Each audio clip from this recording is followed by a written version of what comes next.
Hello, and welcome back to Baby Elias's stories. We now return to The Secret Garden by Frances Hodgson Burnett. Chapter 11. The Nest of the Missel Thrush. For 2 or 3 minutes he stood looking round him, while Mary watched him, and then he began to walk about softly. Even more lightly than Mary had walked the first time she had found herself inside the 4 walls. His eyes seemed to be taking in everything. The grey trees, with the grey creepers climbing over them and hanging from their branches. The tangle on the walls and among the grass. The evergreen alcoves with the stone seats and tall flower urns standing in them.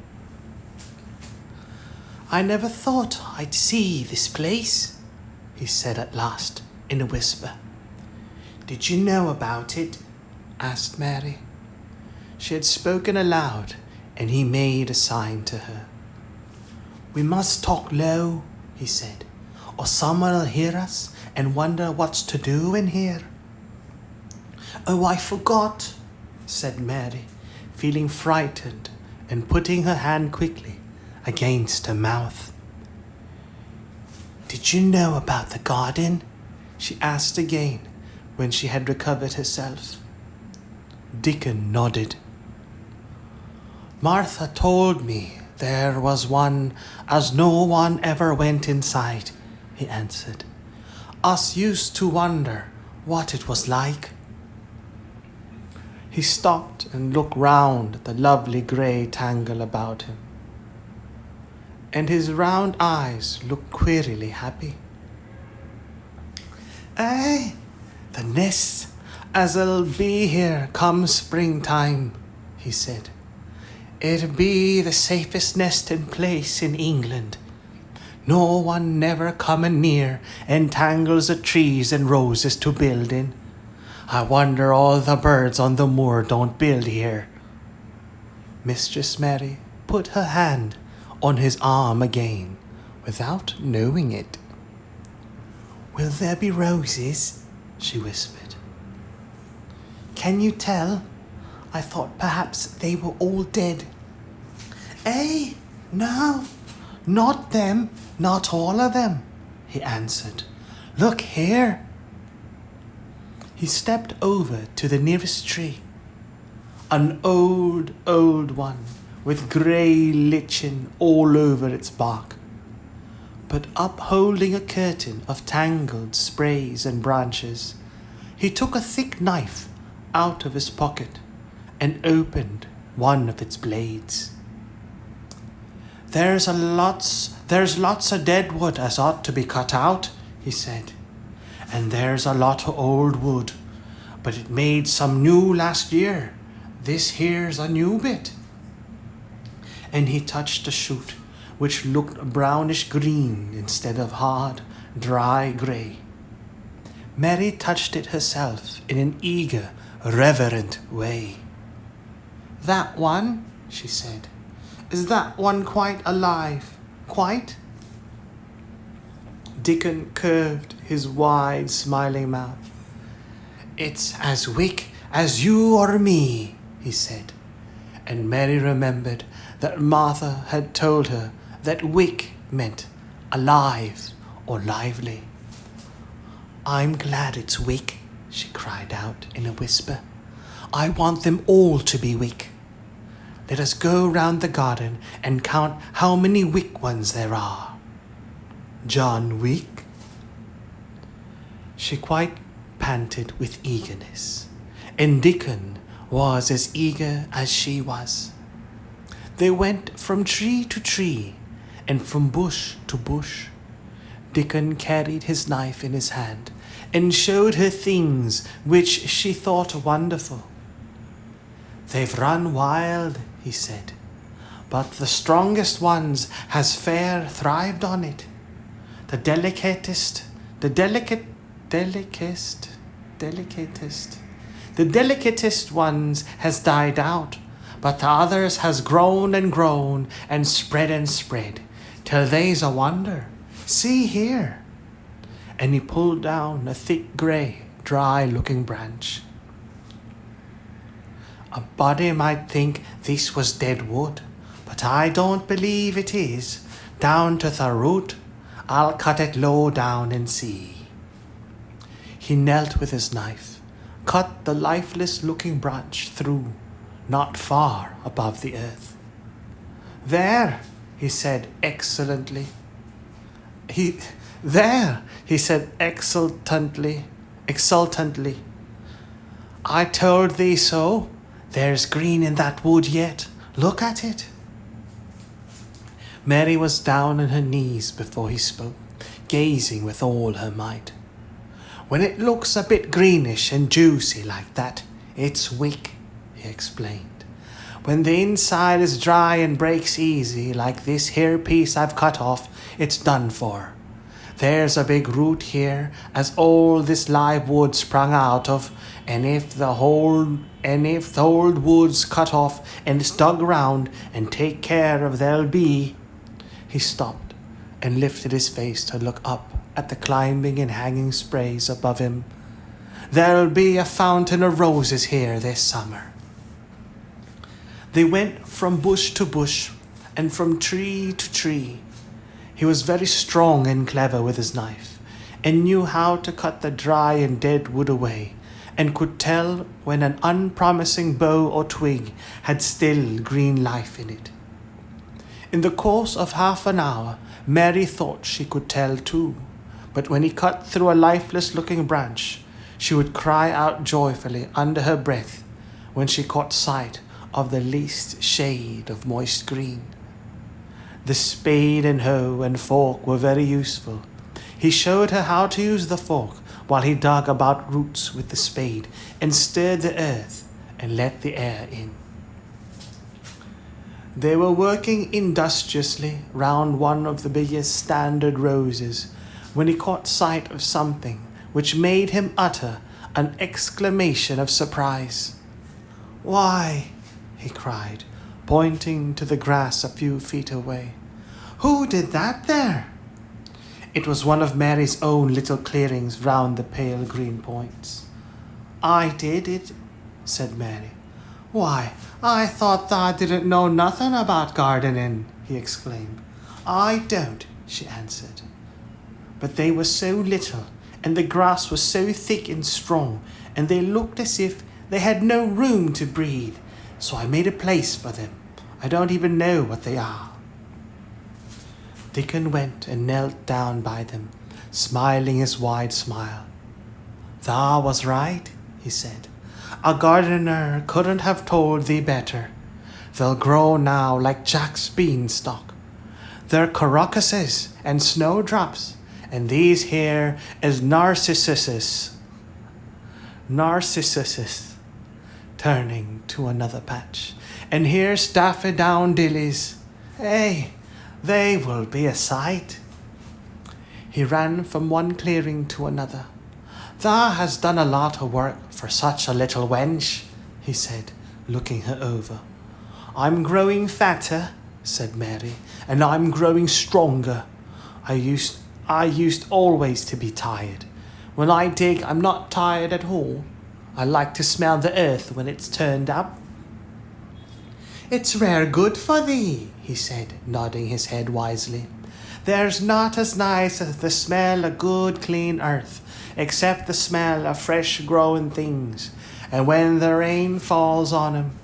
I get out on the moor many a day when it's raining, and I lie under a bush and listen to the soft swoosh o' drops on the heather, and I just sniff and sniff. My nose end fair quivers like a rabbit's, mother says." "Do you ever catch a cold?" inquired Mary, gazing at him wonderingly. She had never seen such a funny boy or such a nice one. "Not me," he said, grinning. "I never catched cold since I was born. I wasn't brought up nesh enough. I've chased about the moor in all weathers, same as the rabbit does. Mother says I've sniffed up too much fresh air for 12 year to ever get to sniffing with cold. I'm as tough as a white thorn knobstick. He was working all the time. He was talking. He was working all the time he was talking, and Mary was following him and helping him with a fork or the trowel. There's a lot of work to do here, he said once, looking about quite exultantly. Will you come again and help me to do it? Mary begged. I'm sure I can help too. I can dig and pull up weeds and do whatever you tell me. Oh, do come, Dickon. I'll come every day if thou wants me, rain or shine, he answered stoutly. It's the best fun I ever had in my life, shut in here and waking up a garden. If you will come, said Mary, if you will help me to make it alive, I'll don't know what I'll do, she ended helplessly. What could you do for a boy like that? I'll tell thee what thou'll do, said Dickon, with his happy grin. Thou'll get fat, and thou'll get as hungry as a young fox, and thou'll learn how to talk to the robin same as I do. We'll have a lot of fun. He began to walk about, looking up at the trees and the walls and bushes with a thoughtful expression. I wouldn't want to make it look like a gardener's garden, all clipped and spick and span, would you? He said. It's nicer like this, with things running wild and swinging and catching hold of each other. Don't let us make it tidy, said Mary anxiously. It wouldn't seem like a secret garden if it was tidy. Dickon stood rubbing his rusty red head with a rather puzzled look. It's a secret garden, sure enough, he said. But seems like someone besides the robin must have been in it since it was shut up 10 years ago. But the door was locked and the key was buried, said Mary. No one could get in. That's true, he answered. It's a queer place. Seems to me as if there been a bit of pruning done here and there later than 10 years ago. But how could it have been done? Said Mary. He was examining a branch of a standard rose, and he shook his head. Aye, how could it? He murmured, with the door locked and the key buried. Mistress Mary always felt that however many years she lived, she should never forget that first morning when her garden began to grow. Of course, it did seem to begin to grow for her that morning when Dickon began to clear places to plant seeds. She remembered what Basil had sung to her when he wanted to tease her. Are there any flowers that look like bells? She inquired. Lilies of the valley does, he answered, digging away with the trowel. And there's Canterbury bells and campanulas. Let's plant some, said Mary. There's lilies of the valley here already. I saw 'em. They'll have grown too close and we'll have to separate 'em, but there's plenty. The other ones takes 2 years to bloom from seed, but I can bring you some bits of plants from our cottage garden. Why does thou want 'em? Then Mary told him about Basil and his brothers and sisters. Then Mary told him about Basil and his brothers and sisters in India, and of how she had hated them, and of their calling her Mistress Mary quite contrary. They used to dance round and sing at me. They sang, Mistress Mary quite contrary, how does your garden grow? With silver bells and cockle shells and marigolds all in a row. I just remembered it, and it made me wonder if there were really flowers like silver bells. She frowned a little and gave her trowel a rather spiteful dig into the earth. I wasn't as contrary as they were. But Dickon laughed. Hey, he said, and as he crumbled the rich black soil, she saw he was sniffing up the scent of it.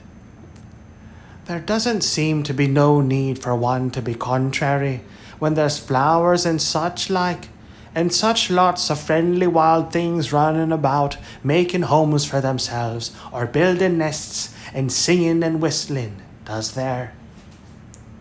Mary, kneeling by him, holding the seeds, looked at him and stopped frowning. Dickon, she said, you are as nice as Martha said you were. I like you, and you make the 5th person. I never thought I should like 5 people. Dickon sat up on his heels, as Martha did when she was polishing the grate. He did look funny and delightful, Mary thought, with his round blue eyes and red cheeks and happy-looking turned-up nose. Only 5 folks has thou likes, he said. Who's the other 4? Your mother and Martha, Mary checked them off on her fingers, and the Robin and Ben Weatherstaff. Dickon laughed so that he was obliged to stifle the sound by putting his arm over his mouth. I know thou thinks I'm a queer lad, he said, but I think thou'rt the queerest little lass I ever saw. Then Mary did a strange thing. She leaned forward and asked him a question she had never dreamed of asking anyone before, and she tried to ask it in Yorkshire because that was his language, and in India a native was always pleased if you knew his speech. Does thou like me? She said. Eh? He answered heartily. That I does. I likes thee wonderful, and so does the robin, I do believe. Then that's 2 then, said Mary. That's 2 for me. And then they began to work harder than ever, and more joyfully. Mary was startled and sorry when she heard the big clock in the courtyard strike the hour of her midday dinner. I shall have to go, she said mournfully. And you will have to go too, won't you? Dickon grinned. My dinner's easy to carry about with me, he said. Mother always lets me put a bit of something in my pocket. He picked up his coat from the grass and brought out of a pocket a lumpy little bundle tied up in a quite clean coarse blue and white handkerchief. It held 2 thick pieces of bread, with a slice of something laid between them. It's softness not but bread, he said, but I've got a fine slice of fat bacon with it today. Mary thought it looked a queer dinner, but he seemed ready to enjoy it. Run on and get thy victuals, he said. I'll be done with mine first. I'll get some work done before I start back home. He sat down with his back against the tree. I'll call the robin up, he said, and give him the thrind or the bacon to peck at. They likes a bit of fat wonderfully.